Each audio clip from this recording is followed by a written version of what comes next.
Howdy lovers, this video is called The New Age Rapture Ascension, or it's going to be called Ascension, The New Age Rapture. The second time I tried to make this video because my camera died. So, The New Age Rapture Ascension, I've sort of bought into this idea a little bit myself in the past, and at the same time, I also don't discount that anything is possible.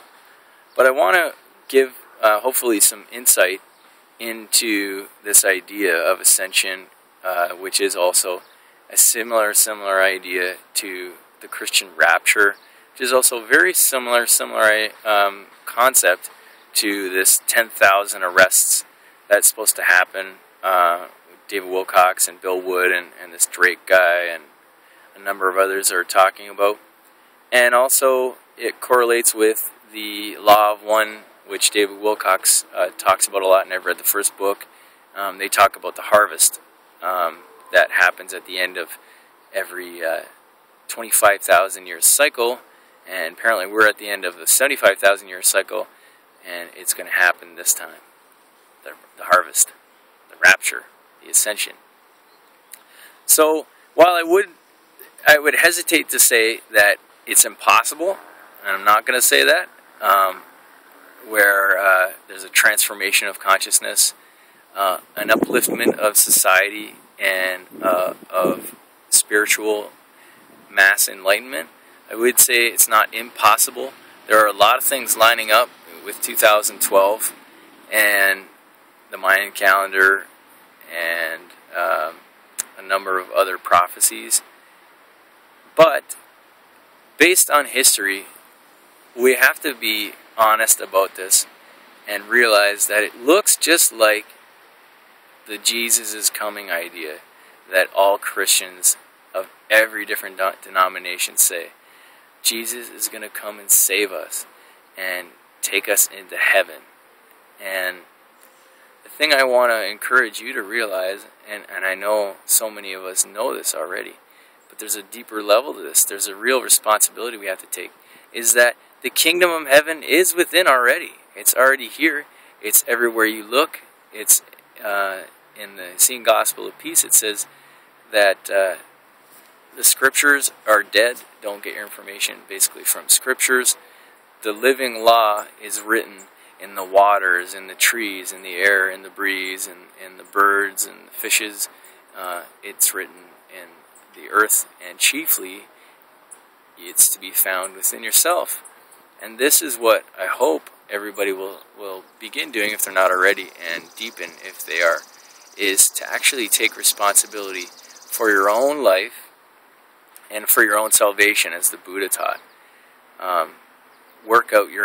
We must work out our own salvation, is what he says. And this is so true. We can't leave our enlightenment up to the ascended masters or the archangels or everybody supposedly talks to, or Jesus or Allah or whoever else, Krishna, whatever you believe, the Buddha. You know, some people even believe that, which is kind of even the most ridiculous thing, because the Buddha never proclaimed to be a savior ever. But what I hope is that to inspire is for all of us to sit and do the real work of enlightenment. The Buddha became enlightened after 7 hard years of work and practice. He didn't ascend. He didn't get some lucky stroke of insight. He worked hard for every grain of enlightenment that he uncovered. And we can all do the same. He is a shining example of the story of the Buddha, is a shining example in his teachings of how we can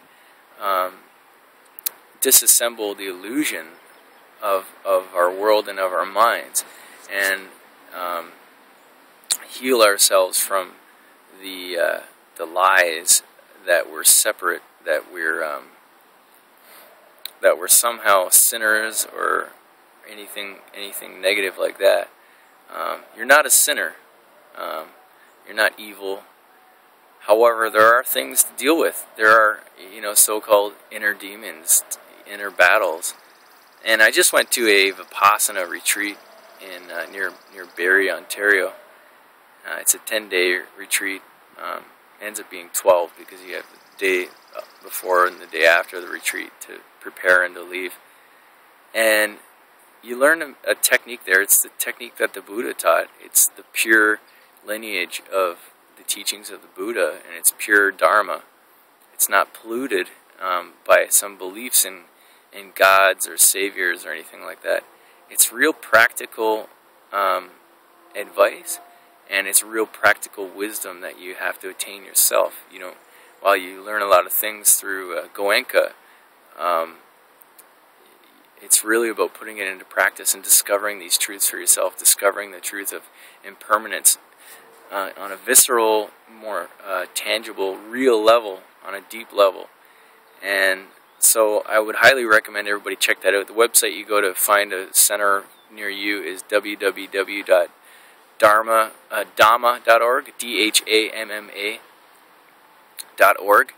And so let's get back to Ascension, because what Ascension and this belief really is, it can be kind of harmful if we really sit back and reflect on it, because what we're really doing is we're post-dating our enlightenment, we're post-dating our spiritual purification, and we're saying we don't really have to work so much because this ascension's coming, and therefore I can just live my life and be angry and worry and hope for the future and keep striving through suffering, because someday, whether it's today or whether it's 2036 when the next comet comes around or whatever, it's all in the future.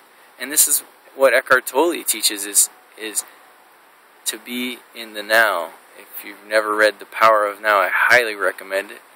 I would read that before reading A New Earth, because The Power of Now is sort of like in my opinion, even though I read it the other way around, I would say it's a predecessor to prerequisite for A New Earth.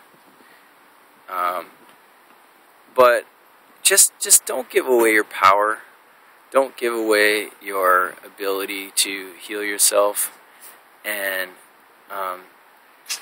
realize that yes, I am suffering. Look at your life. If we get too overexcited and too overjoyous, then we get let down, about things. It's not about not getting your hopes up. I'm totally against the idea of saying, don't get your hopes up. Get your hopes up. Plan your future. Have things you want to create. But you can create out of a place that is not attached, and it's not desiring a specific outcome.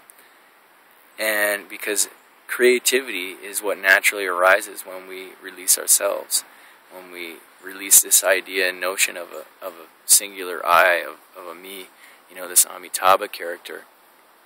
Who is that?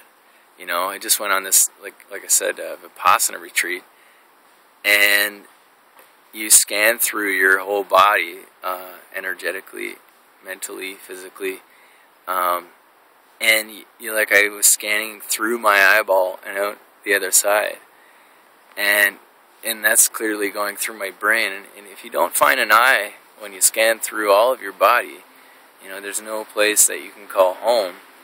This is you. You realize that the teaching of anatta, of no self, egolessness, is really true. There is no you. We've somehow created this idea of a self, and the teaching of Goenka is incredible. These sankharas we have within us, and I had released one before, and I didn't know how I did it. I was kind of lucky. A lot of meditation, though, so not really. I'd been meditating for 5 years at that time, probably 4 or 5 years, and I had all these negative thoughts, and I saw them, and I realized this is not me, this is not what I think, this is not what I believe. And as I saw them, I said goodbye to this person, and this hot, heavy energy rose up and left.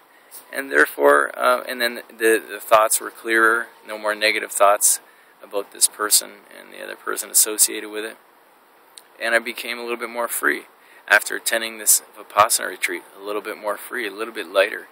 And I have some real tools and techniques to deal with negative thinking, with worrying, with anger and hatred and craving and judgment. We all have it, and to say that we don't is to fool ourselves. And also to deal with craving, to deal with wanting and desiring, because all these things upset our equilibrium.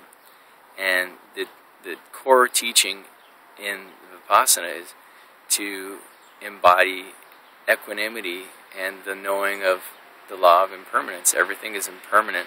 Everything will pass. And what Ascension, the idea of Ascension really does, it says there's some permanent state that's coming. There's heaven. There's the fifth dimension. Skip the fourth dimension. Let's go right to the fifth dimension. We're going to ascend and be able to fly and all this kind of stuff. We're going to start hovering. I don't know. Who knows? Maybe it'll happen. But don't give up your salvation because you have to work for it yourself. You have to save yourself. If we're going around and we still have angry, negative, judgmental thoughts, which I do, and I'm not going to lie, at least I had a lot on this meditation retreat. When you really sit and stop and look at the contents of your mind, you'll realize it's so much more negative than you possibly could have imagined. And those thoughts are influencing your relationships and your sense of well-being. But we can all have true well-being, true happiness, true peace when we release the idea of an I. And it's not easy to do. You can't just do it intellectually. You can't just say, I'm just going to live in my heart and that's it, and be happy. Because if you're running around and super duper exuberant, ecstatic all the time, that's also imbalance, and that's not equanimity. And I had a real realization when I was in that hall, and I could feel my whole body just vibrating. And when the negative thoughts come, the vibrations go away. But I also noticed when I laughed at one of Goenka's funny moments, the vibrations also, I lost my awareness of vibration, of the vibrations and sensations. And so really, what this all is about is awareness. Raising your awareness, increasing your awareness, and that's when we can discover the kingdom of heaven within. And we don't have to wait for someone to save us. No Buddha, no Jesus, no Allah, no white dragon society needs to save us. We need to do the work in society ourselves and make sure these criminals get put to justice. We got to stand up and march. And the Occupy Wall Street was a great first step. But we can't stop there and just, now the white dragon society and the good faction of the Illuminati is going to save us. No. Maybe they will, but let's work for ourselves and do the work. Sit, spend some time every day to quiet your mind and discover who you are beyond your name, form, and all concepts of yourself in the world. And get yourself to a Vipassana retreat. It's really great, and it'll change your life. And I'm going to keep going back. I'm going to go and serve, for 10 days, multiple times throughout my life. And I'm going to go back. I'm going to try to go back every year and really deepen my practice. And so I'm going to end this video. I love you, and don't give away your power because it's all within you. Don't believe your pastor if he says that your heart is evil, that the heart's wicked. My stepdad is a pastor, and he teaches that the heart is wicked. We shouldn't trust the heart. Trust your heart. But also know that until you purify your heart, until you purify your mind, I can see why that's taught also. But certainly don't close your heart. Open up, surrender to the light of your being. Give yourself away, you know. Release the need to be, because that is what the end of suffering is. If you read the teachings of the Buddha, the end of suffering is the release of the need of becoming. And that's the ultimate root of all desire, is to be, to become. You can't be because you are already. So just be in peace, and I hope you'll look into Vipassana and check it out, because I think it'll really help give you a greater understanding and reveal to you your inner wisdom. And I love you, and it'll get you in touch with a deeper level of energy sensation if you're an energy healer already, which it's crazy, believe me, it'll blow your mind. So I'm going to end this video now.